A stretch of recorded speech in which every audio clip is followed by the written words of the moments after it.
అందరికీ కూడా మనం క్రియేట్ చేయాలి. చాలా ఈజీగా అయిపోతున్నాయి. స్టార్టింగ్ అయితేనే మీరు ఏమైనా తొందర చేయగలుగుతారు, లేకపోతే మళ్ళీ అవి చేయడానికి రాదు. కాబట్టి రాబా ఐడీలు క్రియేట్ చేయండి.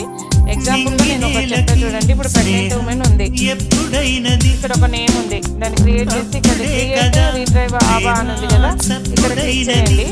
ఆల్రెడీ ఆబా ఉందా అనేది మనం హెల్త్ డిపార్ట్మెంట్ వాళ్ళు కొంతమంది చేసిండ్రు అని అంటున్నారు.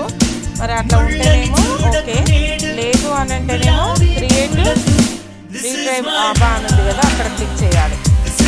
తర్వాత దానిలో ఆధార్ డెమోగ్రాఫిక్ అథెంటికేషన్ అని ఉంది కదా, ఇక్కడ క్లిక్ చేసి మనము ఇక్కడ బాక్స్ ఉంది కదా, ఈ బాక్స్ రైట్ మార్క్ క్లిక్ చేసి వెరిఫై కొడితే